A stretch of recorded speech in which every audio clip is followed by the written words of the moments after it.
Pending లో ఉన్న fee reimbursement scholarship బకాయిలను తక్షణమే విడుదల చేయాలని, అదేవిధంగా రాష్ట్రంలో అత్యధికంగా డొనేషన్లు వసూలు చేస్తున్నటువంటి ఇంజనీరింగ్ కళాశాల పైన తక్షణమే చట్టరీత్యా చర్యలు తీసుకోవాలనేటువంటి ప్రధానమైన డిమాండ్లతో ఈరోజు తెలంగాణ రాష్ట్ర ముఖ్యమంత్రి రేవంత్ రెడ్డి ఇల్లు ముట్టడి చేయడం జరిగింది. ప్రధానంగా మేము గత 2 రోజుల క్రితం రాష్ట్ర వ్యాప్తంగా 2, 3, 4 తారీఖులలో రాష్ట్ర వ్యాప్తంగా డిగ్రీ, పీజీ, ప్రొఫెషనల్ కాలేజీల బంద్ చేపట్టడం జరిగింది.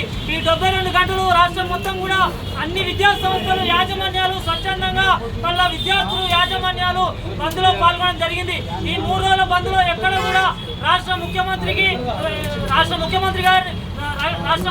గారు ఎక్కడ కూడా స్పందించినటువంటి పరిస్థితి లేదు. అట్లాగే తెలంగాణ రాష్ట్ర ఉప ముఖ్యమంత్రి బట్టి విక్రమార్క గారికి మేము కలిసి రిప్రజెంటేషన్ చేసినాం.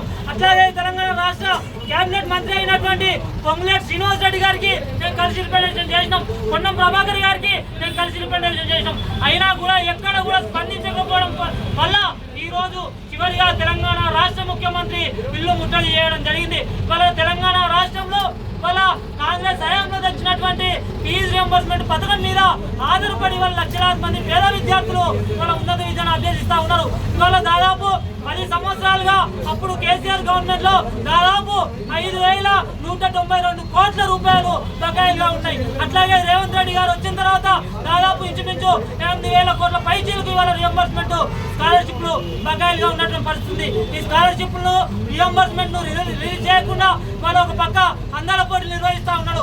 వాళ్ళ గుళ్ళు గోపురాలకు ఇవాళ అనేక రకాల బడ్జెట్ విడుదల చేస్తూ ఉన్నటువంటి ఒక పరిస్థితి. తక్షణమే రేవంత్ రెడ్డి గారికి మేము డిమాండ్ చేస్తా ఉన్నాం, ఈ రాష్ట్ర విద్యార్థుల మీద, ఈ రాష్ట్ర పేద విద్యార్థుల మీద ఏ మాత్రం చిత్తశుద్ధి ఉన్నా కూడా తక్షణమే పెండింగ్ లో ఉన్నటువంటి రియంబర్స్మెంట్ రిలీజ్ చేయాలి. అట్లాగే రాష్ట్రంలో నిబంధనలకు విరుద్ధంగా లక్షలాది రూపాయల డొనేషన్లను ఇవాళ పేద విద్యార్థుల నుంచి ముక్కు పిండి వసూలు చేస్తున్నటువంటి ఇంజనీరింగ్ యాజమాన్యాల పైన చట్టరీత్యా చర్యలు తీసుకోవాలా. రియంబర్స్మెంట్ పథకాన్ని ఎత్తివేసేటువంటి ఒక కుట్రపూరితమైనటువంటి ఆలోచన ఏదైతే ఉందో దాన్ని ఉపసంహరించుకోవాలని చెప్పేసి పీడీఎస్ రాష్ట్ర కార్యవర్గంగా రాష్ట్ర ప్రభుత్వాన్ని కోరుతా ఉన్నాం. లేని పక్షంలో రేపు రానున్నటువంటి రోజుల్లో అన్ని జిల్లాల్లో మంత్రులను, ఎమ్మెల్యేలను తిరగనీయమనేటువంటిది కూడా ఈ సందర్భంగా హెచ్చరిస్తా ఉన్నాం. నా పేరు శ్రీకాంత్, పీడీఎస్ రాష్ట్ర అధ్యక్షుడిని.